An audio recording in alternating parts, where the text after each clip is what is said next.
Tem histórias que ficam presas dentro da gente, sabe? Como se tivessem sido trancadas a 7 chaves. Algumas lembranças são tão pesadas que a gente leva uma vida inteira para ter coragem de contar. Mas hoje, depois de tantos anos, eu sinto que chegou a hora. Porque ninguém merece crescer num lar onde o amor nunca existiu de verdade. Meu nome é Tainá, tenho 79 anos e hoje sou uma mulher serena que aprendeu a valorizar as pequenas alegrias da vida. Mas nem sempre foi assim. Eu vivi uma infância que muita gente nem imagina que pode existir. Cresci numa casa onde o medo fazia morada, onde o silêncio dizia mais do que qualquer palavra, e onde cada dia era uma batalha invisível, travada sem ninguém para ver.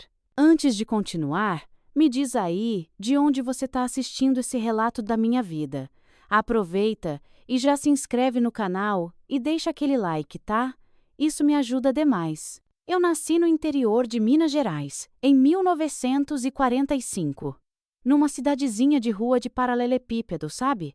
Casinha simples, onde todo mundo se conhecia pelo nome. Para quem via de fora, minha família parecia normal. Um pai trabalhador, uma mãe dedicada, 2 filhos bem arrumadinhos indo para a escola todo dia. Mas dentro de casa, cara, a realidade era outra. Eu e meu irmão mais novo, o Léo, aprendemos desde cedo que nossa vida não era como a das outras crianças. Meu pai, seu Carlos, era um homem respeitado na cidade. Alto, de olhar sério, sempre bem arrumado. Era dono de uma vendinha. Lá no comércio, ele sorria para os clientes, anotava no caderninho para as vizinhas e até brincava com a molecada que passava. Mas, dentro de casa, era um homem de poucas palavras e cara fechada. E quando falava, nossa, suas palavras pesavam como chumbo. Minha mãe, Dona Lúcia, era uma mulher bonita, delicada, mas que parecia ter apagado a própria luz com o passar dos anos. Eu não me lembro de ter visto ela dar um sorriso de verdade. O riso dela, quando aparecia, era sempre tímido, contido, como se ela tivesse medo de ser feliz demais. Ela não trabalhava fora, e tudo que a gente tinha dependia do dinheiro que meu pai trazia da venda. Isso fazia dela uma mulher sem escolha, sem liberdade, sem voz. Desde pequenos, eu e o Léo sabíamos que precisávamos andar na linha. A gente não fazia bagunça, não falava alto dentro de casa, não questionava nada. Nossa rotina era toda calculada. A gente vivia pisando em ovos. Minha mãe nos ensinou que a gente devia ser obediente, respeitoso e nunca fazer nada que pudesse desagradar nosso pai. Mas o que desagradava a ele? Isso mudava todo dia. Tinha horas que um simples olhar podia ser visto como desrespeito, e nessas horas o silêncio era nossa melhor defesa. O Léo sempre foi um menino mais sensível. Enquanto eu aprendia a esconder minhas emoções, ele não conseguia. Lembro bem de ver ele encolhidinho no canto da sala, depois de alguma conversa dura com o nosso pai. Eu queria proteger ele, sabe? Mas o que eu podia fazer? Eu era só uma menina, na escola. Eu invejava as outras crianças. Ouvia minhas colegas falando dos pais com um carinho, contando como eram mimadas, como ganhavam presentes ou como passavam as tardes brincando no quintal. Eu só abaixava a cabeça e fingia que estava distraída. Ninguém podia saber como as coisas eram em casa. O que acontecia dentro da nossa casa ficava dentro da nossa casa. Era isso que minha mãe sempre dizia. Nos domingos, minha mãe levava a gente na missa. Era um dos poucos momentos que a gente se sentia um pouco livre. Eu gostava de ver a igreja cheia, as velas acesas, o cheiro de incenso misturado com o perfume das senhoras que sentavam nos primeiros bancos. O Léo gostava de cantar os hinos, e eu gostava de ver ele sorrindo. Dentro da igreja, a gente sentia que por algumas horas éramos como qualquer outra criança. Mas, assim que a missa acabava, a gente voltava para casa e colocava nossas máscaras de novo. Nosso pai não gostava que a gente saísse muito. Ele dizia que o mundo lá fora era perigoso, que as pessoas eram falsas, que a cidade estava cheia de gente fofoqueira. Ele gostava de manter a família debaixo do olho dele. Nossa casa tinha janelas grandes, mas as cortinas estavam sempre fechadas. Do lado de fora, ninguém podia imaginar o que acontecia ali dentro. Eu cresci sem saber o que era afeto. Nunca ouvi um "eu te amo". Nunca recebi um abraço do meu pai sem ser por obrigação. Minha mãe era mais carinhosa, mas sempre de um jeito discreto, como se tivesse medo de demonstrar demais. O Léo, por outro lado, sempre buscava o amor que nunca vinha. Ele era mais sensível, mais vulnerável e talvez por isso tenha carregado as dores mais pesadas. As noites eram sempre as piores. Quando o sol se punha, a gente sentia que o dia ainda não tinha acabado para nós. O silêncio da casa era quebrado só pelo som da porta da frente se abrindo e pelo barulho dos sapatos do nosso pai no assoalho de madeira. Meu irmão se encolhia na cama e eu apertava as mãos nos ouvidos, torcendo para a noite passar rápido. Com o tempo, aprendi a me fechar, a fingir que nada me afetava. Meu irmão, no entanto, não conseguia esconder o medo no olhar. Eu me lembro de uma vez. Eu tinha uns 9 anos, e o Léo veio até mim segurando um brinquedo quebrado. Um carrinho de madeira que ele adorava. Ele segurava as pecinhas como se tentasse consertar algo que não tinha mais jeito. Eu queria dizer para ele que ia ficar tudo bem, mas naquela casa, promessas assim eram vazias. Foi nessa época que eu percebi que nossa vida não podia continuar daquele jeito para sempre. Algo dentro de mim dizia que, um dia, isso tudo teria que acabar. Eu não sabia quando, nem como, mas eu sabia que um dia o medo ia ter que dar lugar para a coragem. Tem gente que é como uma tempestade.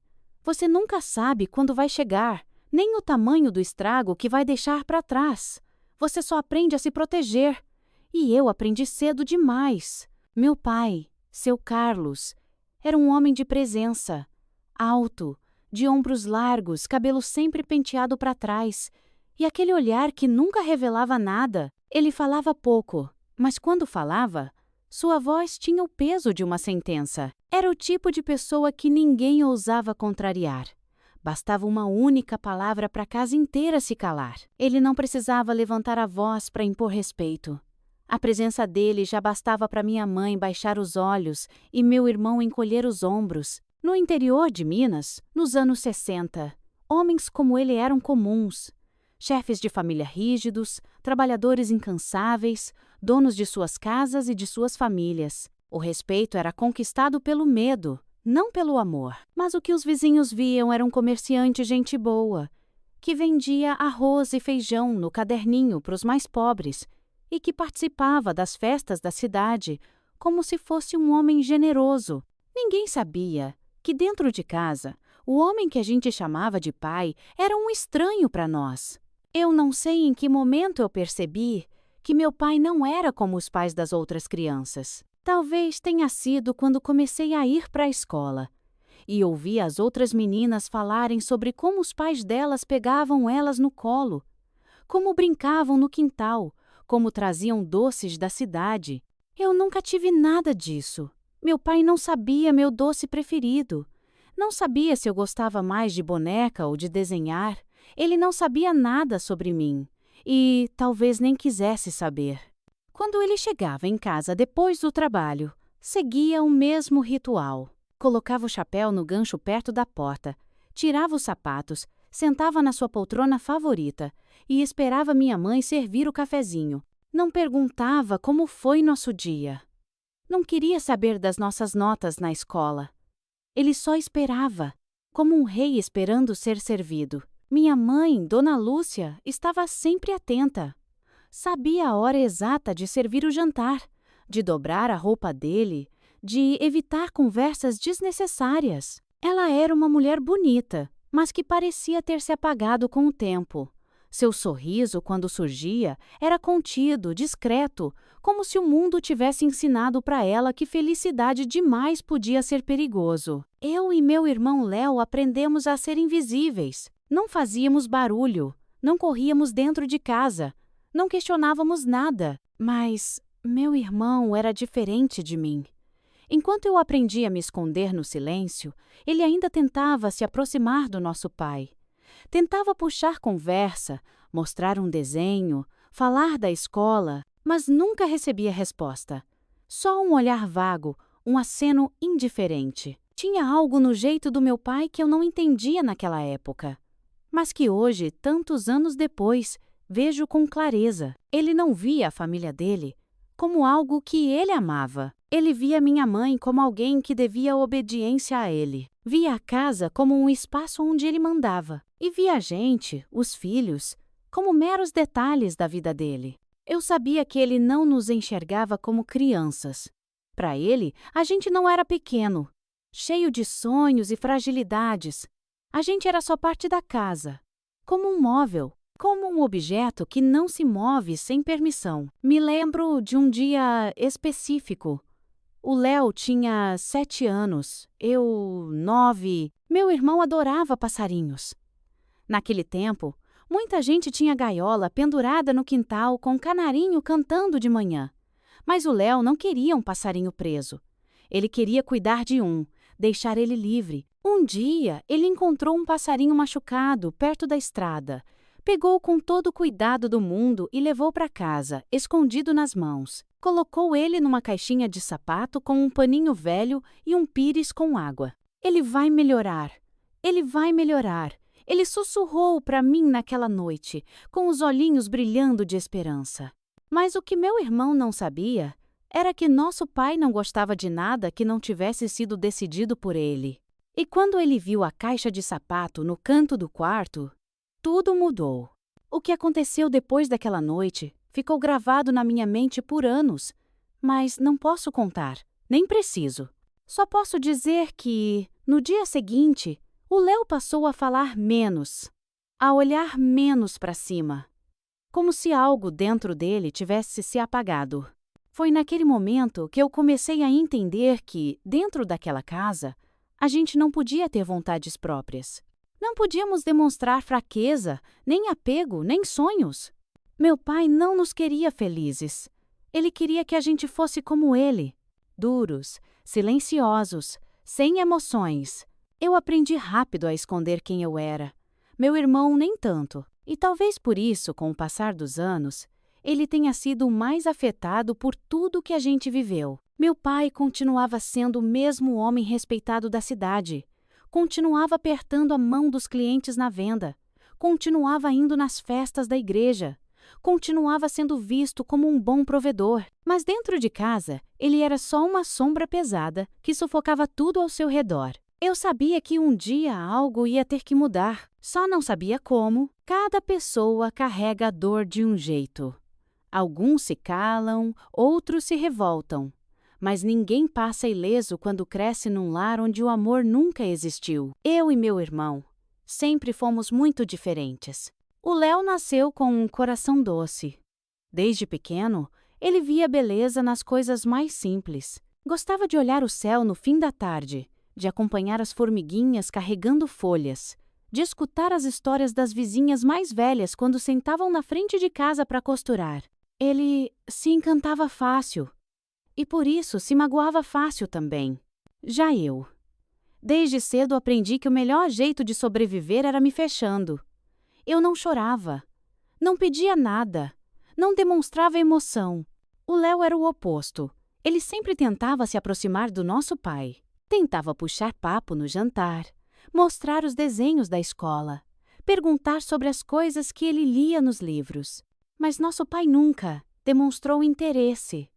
No máximo, um olhar impaciente, um suspiro antes de virar o rosto. Meu irmão ainda era muito pequeno para entender o que aquilo significava.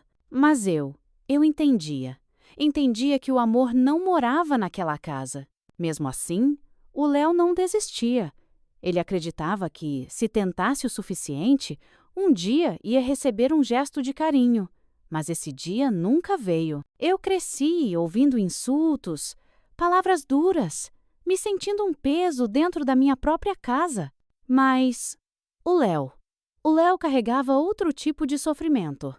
Aquele tipo que faz a pessoa se perguntar se merece estar ali, se merece ser parte da família, se merece existir. Ei, isso era ainda pior. Meu irmão tinha um sonho, queria ser professor. Desde pequeno, se encantava com os livros da escola. Naquela época, no interior de Minas, nem todo mundo conseguia estudar por muito tempo. A maioria das crianças, principalmente os meninos, parava depois de uns anos para ajudar os pais no trabalho. Mas o Léo queria mais. Ele dizia que queria ensinar, que queria um futuro diferente. Lembro bem do dia em que ele contou isso para o nosso pai. Era uma tarde quente e a gente estava sentado na varanda de casa. O Léo olhava o horizonte, com os olhos brilhando de esperança. Pai, um dia eu quero ser professor. Nosso pai se virou para ele devagar, como se tivesse acabado de ouvir a coisa mais absurda do mundo. Professor? Isso não dá futuro, moleque. Homem que é homem, trabalha. O Léo abaixou a cabeça. Eu vi os dedos dele apertando a barra da bermuda, um sinal de nervosismo que ele sempre tinha. Mas, diferente de mim, ele não sabia engolir as palavras. Mas, pai, ensinar é um trabalho. O silêncio que veio depois dessa frase foi pesado. Nossa mãe olhou para baixo, fingindo não ter ouvido. Eu, sentada do lado, prendia a respiração.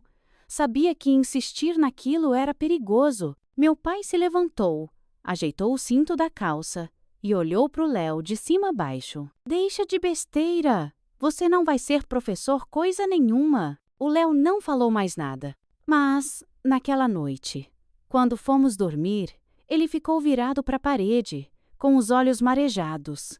Eu sabia que alguma coisa dentro dele tinha se quebrado e que nunca mais ia ser consertada. Meu irmão sempre teve o coração leve. Mas, com o tempo, eu percebia que ele estava mudando. Aos poucos foi ficando mais calado, mais introspectivo. Ele já não tentava mais puxar conversa com nosso pai. Já não desenhava com tanto entusiasmo. Algo dentro dele estava se apagando. Uma vez, ele me chamou para o quintal e me mostrou uma gaiola velha que tinha achado jogada atrás da venda do nosso pai. Vou reformar, ele disse, com um brilho de esperança nos olhos. E o que você vai colocar dentro? Eu perguntei. Ele sorriu, mas era um sorriso triste. Nada. Só quero deixar a porta aberta. Na hora, eu não entendi o que ele quis dizer. Só muito tempo depois eu percebi que aquela gaiola era uma metáfora. O Léo se sentia preso, sufocado dentro daquela casa. Mas, diferente de mim, que aprendia a sobreviver endurecendo, ele ainda sonhava com a liberdade. Ainda acreditava que um dia poderia voar. Com o tempo, eu fui me acostumando à nossa realidade. Eu acordava, fazia minhas tarefas, ajudava minha mãe, ia para a escola, voltava, ficava em silêncio. Aprendi a aceitar que nosso pai era como era e que nada ia mudar isso. Mas o Léo nunca aceitou. Ele tentava encontrar pequenos refúgios. Gostava de ler escondido. Gostava de passar tempo sozinho, desenhando sonhos no chão de terra. Mas a tristeza começou a se tornar mais forte do que ele. Até que chegou o dia em que ele simplesmente desistiu. Não desistiu da vida, mas desistiu de tentar se encaixar naquela casa. Parou de conversar. Parou de tentar agradar nosso pai. Parou de sonhar alto. Eu vi o brilho nos olhos dele se apagando um pouco mais a cada dia. E aquilo me doía mais do que qualquer palavra que eu mesma já tivesse ouvido naquela casa. Uma noite, a gente estava sentado no chão do quarto e o Léo olhava para as estrelas pela janela. Ele parecia distante, como se a mente dele estivesse em outro lugar. Você acha que um dia a gente vai sair daqui? Ele perguntou. Eu demorei a responder. Não queria dar esperanças, mas também não queria tirar o pouco que restava dentro dele. Acho que sim, respondi. Depois de um longo silêncio, ele sorriu de leve. Mas seu olhar ainda carregava uma tristeza imensa. Se a gente sair, me promete uma coisa? O quê? Ele olhou para mim, com os olhos mais sérios do que eu já tinha visto. Que a gente nunca vai deixar ninguém tratar a gente assim de novo. Segurei a mão dele. Prometo. Foi naquele momento que eu percebi que a gente precisava sair dali. Que, de alguma forma, aquela história tinha que mudar. E que, por mais que o medo fosse grande, a coragem precisava ser maior. Nem toda prisão tem grades. Algumas são feitas de palavras, de olhares, de anos de silêncio. Minha mãe vivia dentro de uma dessas prisões. E por muito tempo, eu achei que ela nunca sairia de lá. Minha mãe, Dona Lúcia, era uma mulher de poucos gestos. Ela andava devagar, falava baixo e evitava qualquer coisa que pudesse desagradar meu pai. Quando eu era pequena, não entendia o porquê. Achava que as mães eram como nos livros da escola, fortes, protetoras, que pegavam os filhos no colo quando choravam e enfrentavam qualquer coisa para defender eles. Mas minha mãe era diferente. Ela parecia viver dentro de si mesma, como se tivesse uma parede invisível separando os sentimentos dela do mundo. Com o tempo, eu entendi que aquela parede não foi construída porque ela quis. Ela foi erguida pelo medo. Naquele tempo, década de 1960, uma mulher sem marido não era ninguém. Se ela não tivesse um emprego ou uma família para sustentar, estava condenada a uma vida de dificuldades. E meu pai sabia disso. Ele sabia que minha mãe não tinha para onde ir, que ela dependia dele para comer, para se vestir, para ter um teto. E essa era a pior forma de prisão. Aquela que não precisa de correntes. Eu cresci observando minha mãe. Via como os olhos dela evitavam os do meu pai sempre que ele chegava em casa.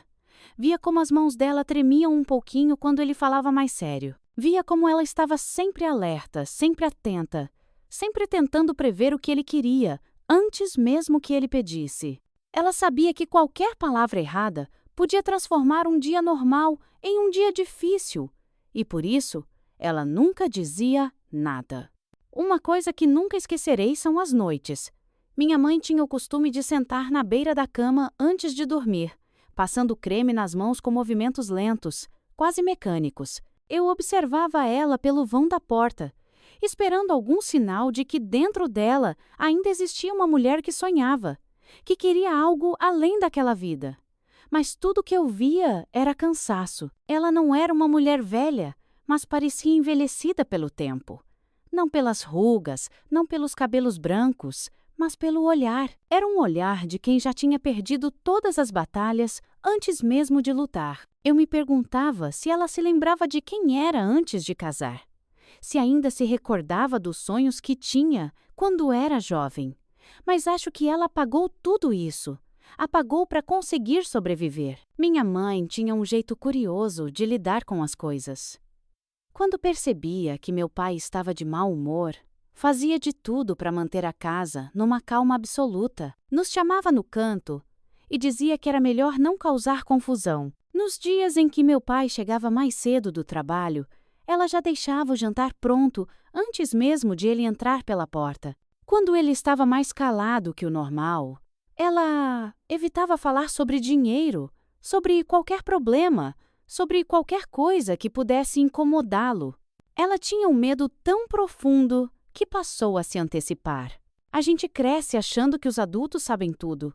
Mas com o tempo eu percebi que minha mãe era só uma menina assustada que nunca aprendeu a fugir. Eu nunca vou me esquecer daquela manhã. Foi um dia comum. O sol brilhava, o cheiro de café tomava a cozinha e o Léo estava sentado na mesa, desenhando num pedaço de papel. Minha mãe lavava a louça, enquanto meu pai lia o jornal, como fazia todas as manhãs. Tudo estava em silêncio, até que, de repente, algo quebrou esse silêncio. Minha mãe parou o que estava fazendo, enxugou as mãos e disse com a voz mais firme que eu já ouvi sair dela: "Carlos, eu queria conversar sobre uma coisa." Eu e o Léo nos olhamos. Meu pai abaixou o jornal devagar, olhou para ela sem dizer nada. Minha mãe respirou fundo. Eu estava pensando que talvez fosse bom eu trabalhar. Um silêncio pesado tomou conta da cozinha. O rosto do meu pai não demonstrou nenhuma emoção, mas eu sabia que dentro dele alguma coisa tinha sido acionada. Trabalhar? Ele repetiu. Minha mãe apertou o pano de prato nas mãos. Sim, talvez na venda do seu Joaquim, ajudando a arrumar as prateleiras, ou costurando para fora. Ela falava rápido, como se tentasse terminar antes que ele a interrompesse. Mas ele não interrompeu. Ele apenas fechou o jornal com calma, colocou sobre a mesa e olhou bem dentro dos olhos dela. E para que você quer trabalhar? Minha mãe hesitou. Só para ajudar aqui em casa. Meu pai ficou em silêncio por um longo tempo. Depois, sorriu de canto. Ajudar? Eu dou tudo o que você precisa. Ou não dou? Minha mãe abaixou os olhos. Dá. Ele balançou a cabeça satisfeito. Pegou o jornal de novo, abriu e continuou lendo. Então pronto. Para de falar bobagem. Minha mãe ficou ali, parada por alguns segundos. Eu vi sua respiração pesada, seu olhar perdido. E então, como se aquele momento nunca tivesse acontecido, ela voltou para a pia e continuou lavando a louça. Naquele dia, eu entendi que minha mãe nunca iria embora, porque ela nem sequer acreditava que podia. Depois daquele dia, minha mãe nunca mais falou sobre trabalhar, nunca mais tocou no assunto. Mas algo mudou dentro dela. Ela já não sorria nem mesmo nas pequenas coisas. Se antes havia um restinho de alegria em pendurar a roupa no varal ao sol, em arrumar as flores da mesa, em ver o Léo cantarolando enquanto desenhava, isso desapareceu. Ela se tornou ainda mais silenciosa, ainda mais frágil, ainda mais distante. E eu percebi que ela tinha perdido a única coisa que ainda restava dentro dela, a esperança. Foi quando eu entendi que se alguma coisa fosse mudar, não seria por causa da minha mãe. Ela já estava presa demais. Se alguém precisasse tomar uma atitude, seríamos eu e o Léo. E uma hora, a oportunidade ia chegar. Afinal, por mais longa que fosse a tempestade, um dia o sol teria que nascer de novo. Existem dores que o tempo não cura. Algumas memórias não se apagam. A gente só aprende a carregá-las de um jeito que não nos impede de continuar andando. Mas a cada passo, elas ainda estão ali. O tempo foi passando, mas nada mudava dentro daquela casa. Os dias eram sempre iguais. A rotina, imutável. O café da manhã servido na mesa, meu pai lendo o jornal em silêncio, minha mãe andando leve, pisando como se evitasse acordar algo perigoso dentro daquele homem. Eu e o Léo seguíamos o roteiro invisível que aprendemos desde pequenos. Não levantar a voz, não discordar, não demonstrar tristeza. No interior de Minas, nos anos 1960, a vida das famílias se resumia a trabalho, escola e religião. As mulheres sabiam que seu papel era dentro de casa. Os homens sabiam que seu papel era comandar. E os filhos? Bem, os filhos apenas aprendiam a repetir esse ciclo. Mas eu e o Léo, a gente não queria repetir esse ciclo. Nós sabíamos desde cedo que éramos diferentes das outras crianças. Não porque a gente tivesse algo de especial, mas porque o medo nos moldou de um jeito que ninguém nunca deveria ser moldado. Eu me fechei, me tornei dura, me tornei alguém que engolia o choro antes mesmo dele subir pela garganta. O Léo, por outro lado, se tornou um espelho partido. Ele sorria quando precisava sorrir, falava quando precisava falar. Mas por dentro eu sabia que ele estava se desfazendo aos poucos. Tinha momentos em que ele parecia distraído, olhando para o horizonte como se estivesse muito longe dali. Eu o chamava e ele demorava a responder, como se sua mente estivesse vagando por outro lugar. Eu não sabia para onde ele ia nesses momentos, mas sabia que não era um lugar bom. Se havia um único lugar onde eu e o Léo podíamos respirar, esse lugar era a escola. Nossa escola era simples, com paredes descascadas e quadros negros gastos pelo tempo. Os professores eram rígidos e as carteiras de madeira rangiam quando alguém se mexia. Mas ainda assim, era um refúgio. Lá podíamos ser apenas crianças, podíamos rir baixinho durante as aulas, podíamos conversar sobre coisas bobas, podíamos fingir que no final do dia não precisaríamos voltar para casa. O Léo sempre foi um bom aluno, Gostava de matemática e de história. Gostava de desenhar mapas no caderno e de resolver problemas difíceis, só pelo prazer de encontrar a resposta. Eu também gostava de estudar, mas para mim a escola era apenas uma pausa. Para o Léo era um sonho. Ele queria mais. Ele queria um futuro. Mas ele também sabia que, para nós, futuro era um luxo. Ninguém na nossa casa falava sobre o amanhã. Não havia planos, não havia sonhos, apenas os dias que se repetiam. E talvez por isso, o Léo começou a mudar ainda mais. Com o passar do tempo, comecei a perceber que o Léo estava cada vez mais distante. Antes, ele ao menos tentava conversar comigo. Tentava me contar sobre seus sonhos, sobre os livros que lia, sobre o que queria fazer quando crescesse. Mas então, ele parou, passava longas horas no quintal, sentado sob a sombra da árvore, desenhando coisas que eu não conseguia entender. Às vezes, ele desenhava pássaros. Outras vezes, desenhava portas abertas. Eu perguntava o que aquilo significava, mas ele apenas sorria de leve e mudava de assunto. Até que, um dia, ele me olhou nos olhos e disse algo que eu nunca esqueci. Se eu fosse um passarinho, Tainá, eu voaria para bem longe daqui. Eu queria dizer algo que o confortasse. Mas o que eu poderia dizer? Eu também queria voar. Mas nossas asas ainda não tinham crescido. Minha mãe percebeu que o Léo estava diferente. Ela não dizia nada, mas seus olhares denunciavam sua preocupação. Às vezes, ela passava a mão pelos cabelos dele devagar, um gesto raro de carinho. Outras vezes, sentava-se perto e tentava conversar, mas ele nunca dizia muito. Acho que, de alguma forma, minha mãe sabia que estávamos presos. Ela via em nós a mesma tristeza que carregava há anos, mas, diferente de nós, ela já tinha aceitado esse destino. Eu e o Léo ainda tínhamos esperança, e era essa esperança que nos deixava mais inquietos a cada dia. Eu e o Léo nunca falamos sobre isso, mas eu sabia que ele tinha um plano. Eu via nos olhos dele que ele queria fugir. Talvez não fisicamente, porque ainda éramos crianças, mas, de alguma forma, ele queria escapar. E talvez fosse por isso que ele passava tanto tempo desenhando. Talvez fosse por isso que ele olhava tanto para o céu. Eu tinha medo de perguntar. Tinha medo de que, ao colocar em palavras, aquilo se tornasse real demais. Mas, no fundo, eu sabia. Eu sabia que aquele lugar nunca seria suficiente para nós.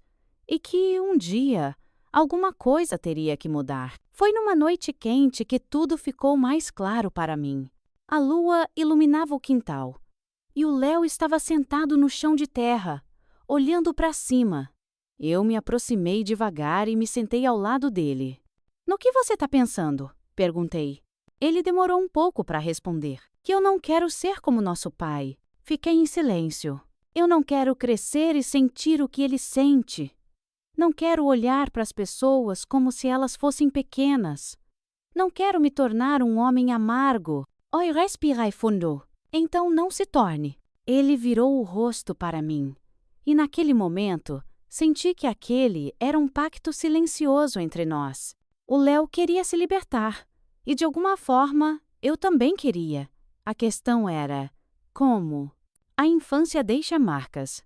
Algumas são visíveis como arranhões no joelho ou cicatrizes de quedas no quintal. Outras são invisíveis, mas muito mais profundas. Eu e o Léo carregávamos essas marcas. Cada silêncio imposto, cada sonho abafado, cada noite em que ficamos olhando para o teto, esperando a tempestade passar. E foi ali, sob a luz da lua naquela noite, que percebi que o tempo não curaria essas feridas. Só nós poderíamos curá-las. Só nós poderíamos mudar essa história. E, em algum momento, a gente ia fazer isso. Existem momentos na vida que dividem nossa história em um antes e um depois. Quando algo acontece e a gente sabe que nunca mais vai ser o mesmo. Naquela noite, tudo mudou. Eu sempre soube que nossa casa não era um lar. Lares deveriam ser lugares onde as pessoas se sentem seguras, onde se dorme sem medo, onde tem risada nos corredores. Mas a nossa nunca foi assim.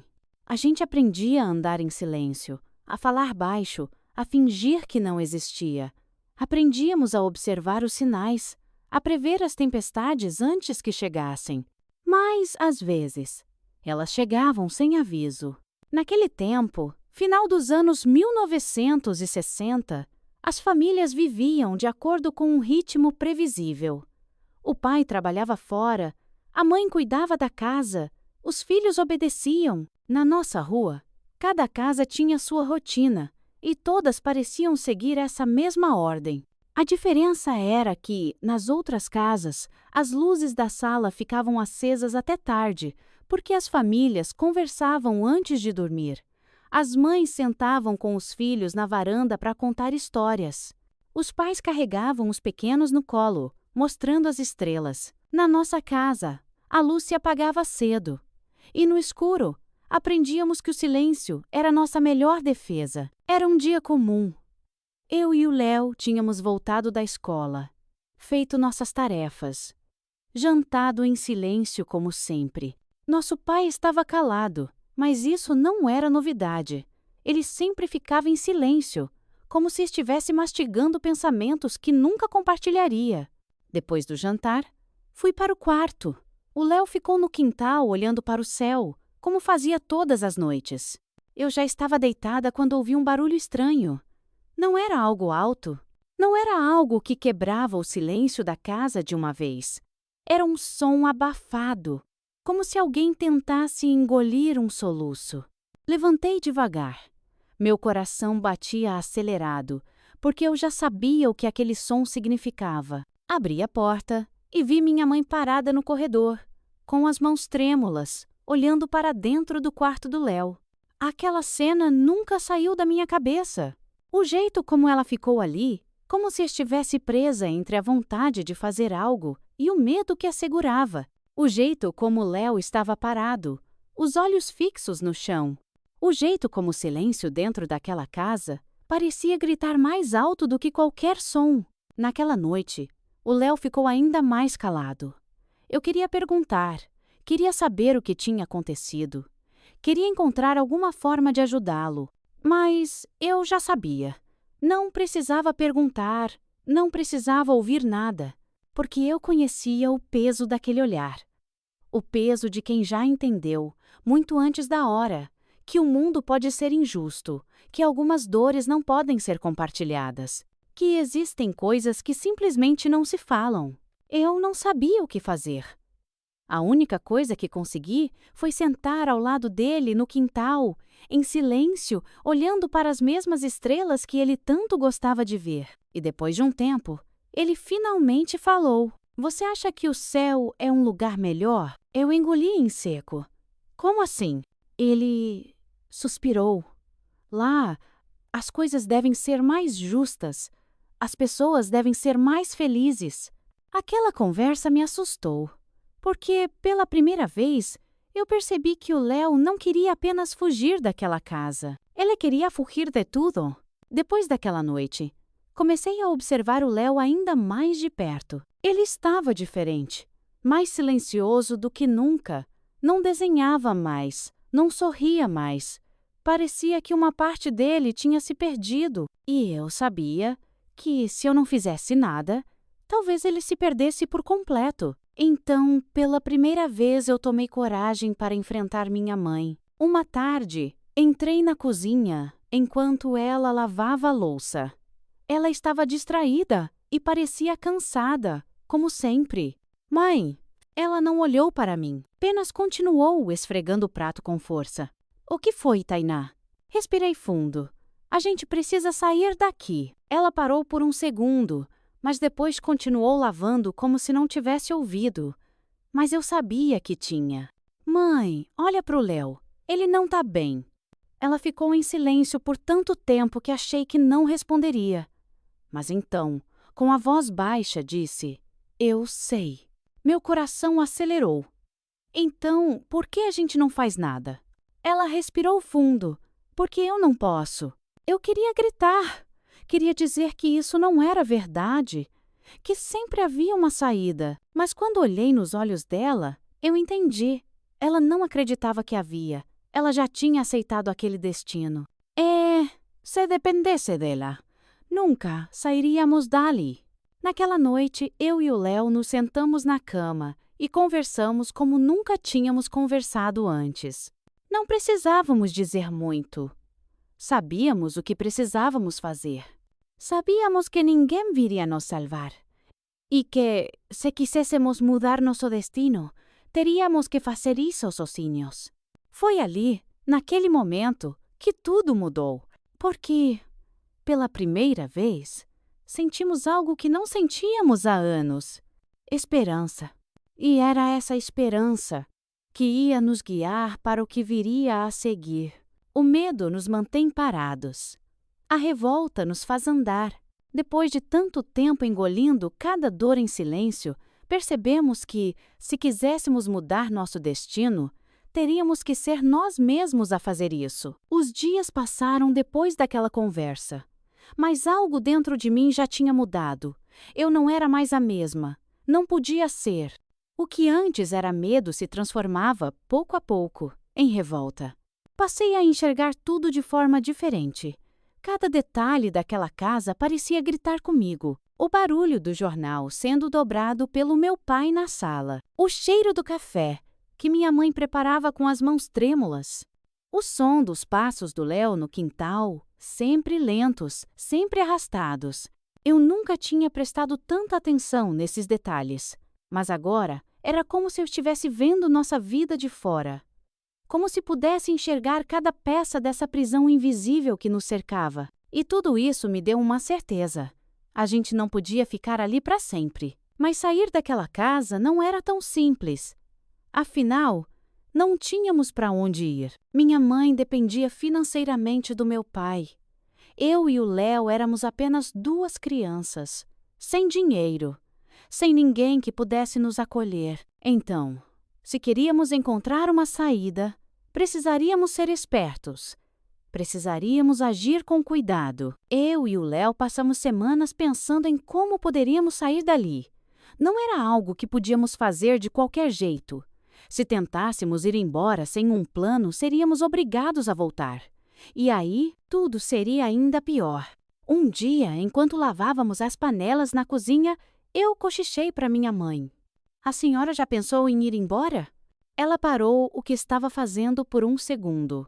Seu olhar ficou fixo na água ensaboada. "E ir para onde, Tainá?" Eu sabia que essa seria a resposta. Mesmo assim, tentei insistir. "A senhora tem alguma amiga? Alguma tia em outra cidade?" Ela suspirou e continuou lavando as panelas. "Não fale sobre isso, filha. Isso não é coisa de se pensar." Mas eu sabia que ela já tinha pensado. Sabia que todas as noites, quando olhava para o teto antes de dormir, minha mãe sonhava com uma vida diferente. Só que ela já tinha aceitado que aquilo nunca aconteceria. Eu não podia aceitar o mesmo. Com minha mãe incapaz de agir, percebi que precisaríamos buscar ajuda em outro lugar. A única pessoa em quem eu confiava fora de casa era a Dona Marina, uma vizinha que sempre nos tratou bem. Ela era uma mulher forte, viúva, que sustentava a casa costurando para fora. Esperei uma tarde em que ela estivesse sozinha e fui até lá. "Dona Marina?" Comecei nervosa. Eu queria saber: "A senhora já pensou em precisar sair de casa sem ter para onde ir?" Ela franziu a testa curiosa. "Por que essa pergunta, menina?" Mordi os lábios. Não podia contar tudo. Se falasse demais, corria o risco de alguém descobrir e as coisas ficarem ainda piores para nós. "Nada não. É só que, às vezes, eu queria que minha mãe tivesse um lugar para ir, sabe?" Dona Marina ficou me olhando por um tempo e então, com um tom de voz mais baixo, disse algo que me fez entender que, mesmo as pessoas de fora sabiam da nossa situação. "Tainá, algumas coisas na vida não são fáceis de resolver. Mas nunca se esqueça, viu? Ninguém merece viver preso." Eu queria perguntar mais. Queria saber se ela poderia ajudar. Mas antes que eu tivesse coragem, ouvi um barulho forte vindo da nossa casa. Meu coração disparou. Sem pensar, saí correndo. Quando cheguei em casa, vi minha mãe sentada no sofá, as mãos apertadas sobre o colo. Seu olhar estava perdido. O Léo estava no quarto, deitado na cama, olhando para o teto. Eu não precisei perguntar. Eu já sabia. Eu já sabia que algo tinha acontecido, que mais uma vez meu irmão tinha carregado um peso que nunca deveria ter sido dele. A revolta dentro de mim cresceu de um jeito que nunca havia crescido antes. E naquele momento, eu tomei a decisão que mudaria tudo. Naquela noite, sentei ao lado do Léo e falei baixinho: "A gente precisa sair daqui." Ele não respondeu de imediato, mas depois de um tempo, virou a cabeça para me olhar. "Como?" Engoli em seco. "Eu ainda não sei. Mas a gente vai dar um jeito." Ele respirou fundo. "Eu não sei se consigo." Segurei sua mão. "Consegue sim. E eu também." Era a primeira vez que falávamos sobre isso em voz alta. E agora não havia mais volta. Nos dias seguintes, comecei a prestar atenção em tudo. Nos horários que meu pai saía e chegava. Nas chaves que minha mãe guardava dentro do armário. Nos poucos trocados que ficavam guardados na gaveta da cozinha. A gente não poderia simplesmente ir embora sem um plano.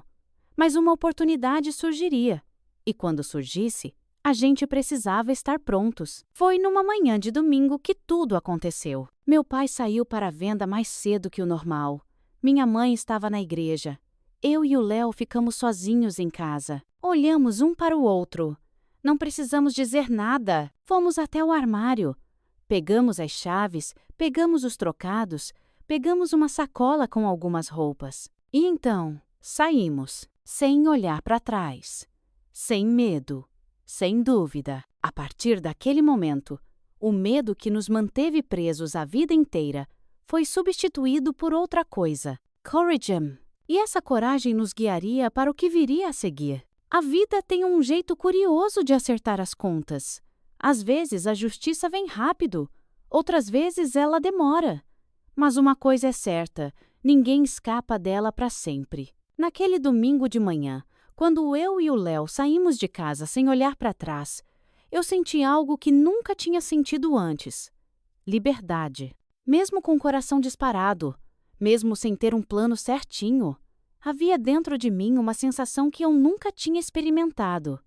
Eu sentia que, pela primeira vez, éramos donos da nossa própria história. Caminhamos rápido pela estrada de terra, sem trocar muitas palavras. O barulho dos nossos passos parecia ecoar dentro de mim, como se fosse um anúncio do que estava por vir. O mundo parecia maior do que nunca. Mas, ao mesmo tempo, sabíamos que ele não seria gentil com a gente.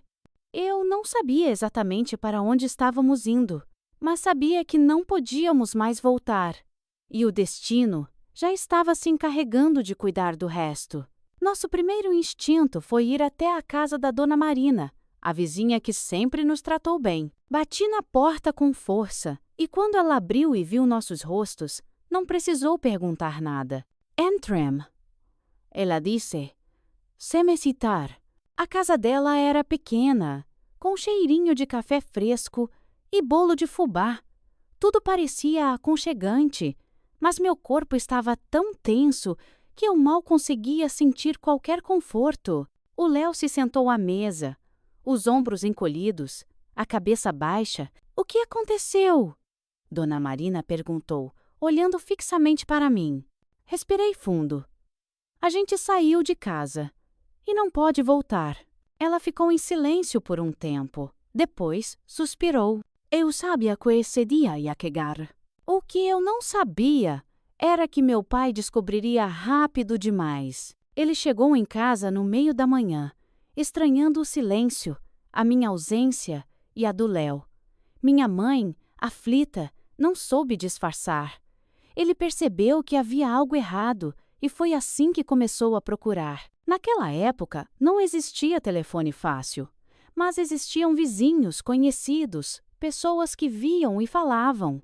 Não demorou muito para ele bater na porta da Dona Marina. A gente estava lá dentro quando ouvimos os passos pesados. O sangue gelou nas minhas veias. Dona Marina nos olhou e sussurrou: Fiquem aqui. Ela abriu a porta e meu pai nem sequer pediu licença. Cadê os moleques? O tom de voz dele não estava alto. Ele nunca gritava, mas era o tipo de voz que fazia os outros recuarem. Dona Marina, no entanto, não recuou.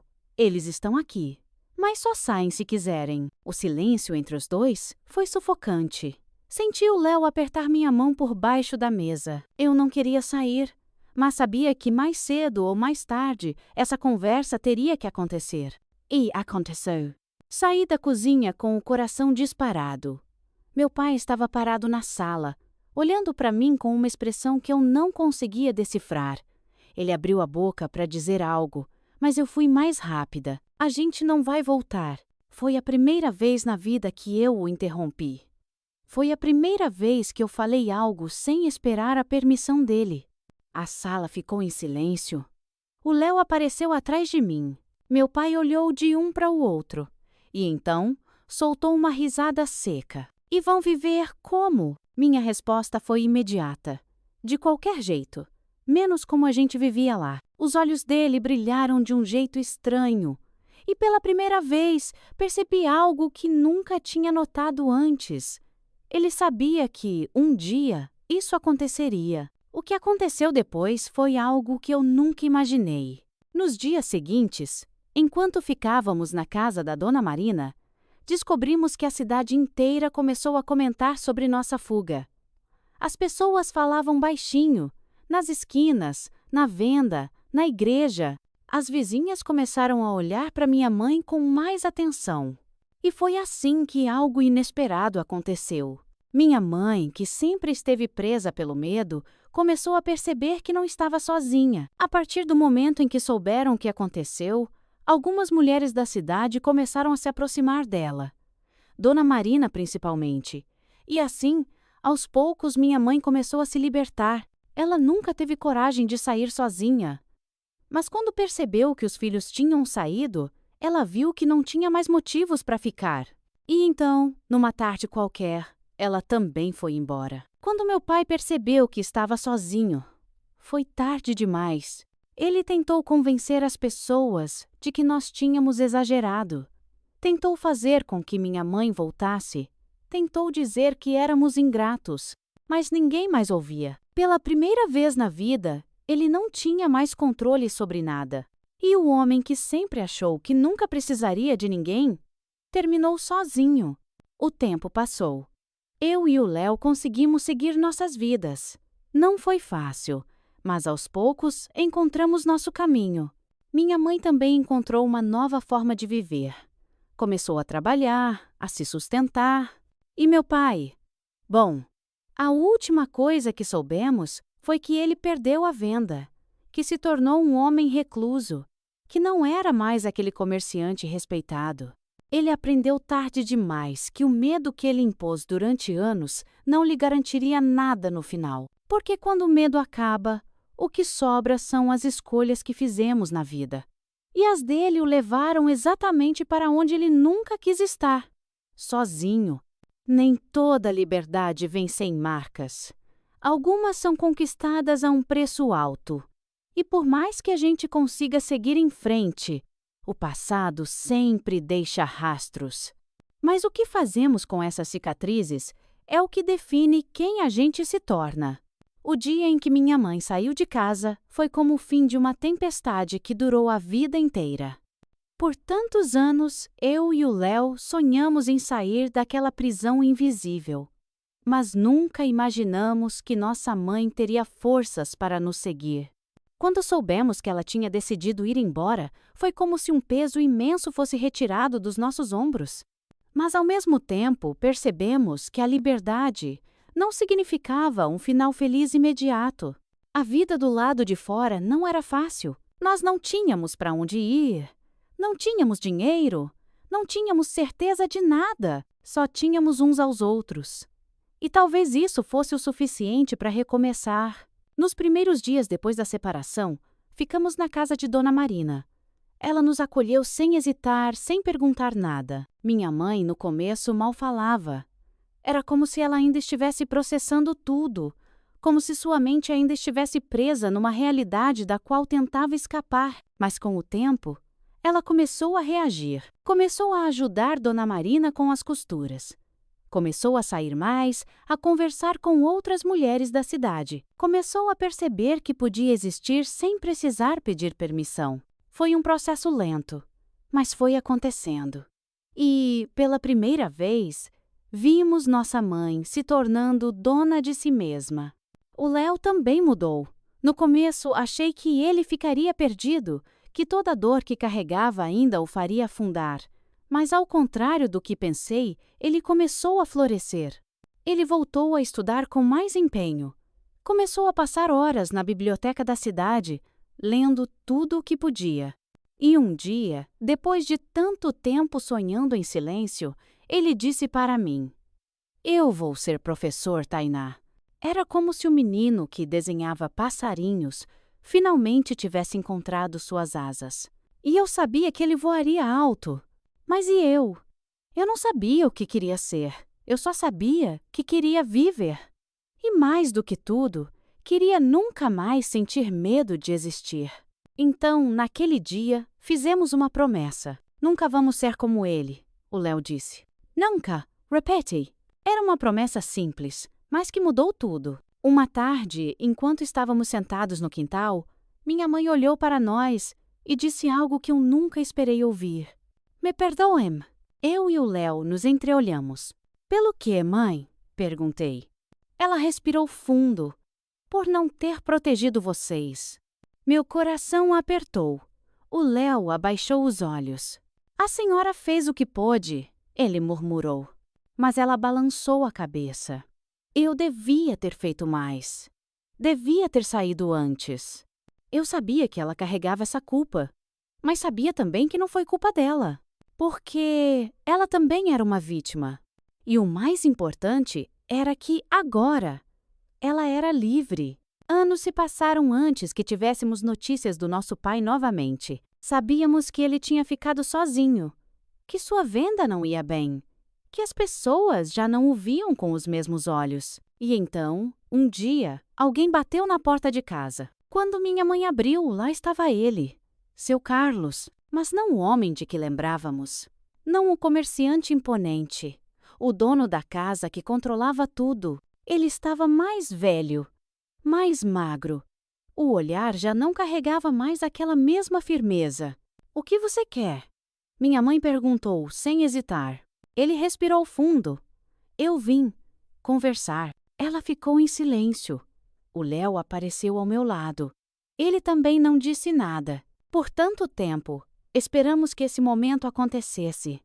Esperamos que ele reconhecesse tudo o que fez. Mas quando o momento chegou, percebemos que não importava mais. Ele não era mais ninguém para nós. Minha mãe não o convidou para entrar. Ele percebeu que não havia nada a ser dito. E então, depois de um longo suspiro, ele virou as costas e foi embora, para sempre. Os anos passaram. O Léo conseguiu o que sempre sonhou. Se tornou professor. Eu encontrei meu próprio caminho. Minha mãe, mesmo depois de tantos anos, nunca mais voltou a ser a mulher apagada que conhecemos na infância. Ela encontrou dentro de si mesma algo que nunca imaginou que existia: força. E nós? Nós sobrevivemos. Nós nos libertamos. Mas as cicatrizes? Essas ficaram. Não há como apagar completamente tudo o que vivemos. Não há como fingir que não fomos marcados. Mas aprendemos a carregar essas marcas de um jeito que não nos prende. A dor ficou para trás. O medo ficou para trás. E no fim, a nossa liberdade foi o maior castigo para ele. Porque ele morreu sozinho, enquanto nós aprendemos a viver. Se essa história te tocou, já deixa aquele like e se inscreve no canal. Também compartilhe com alguém que precisa ouvir essa mensagem de força e superação, viu? Um beijinho e até a próxima, pessoal!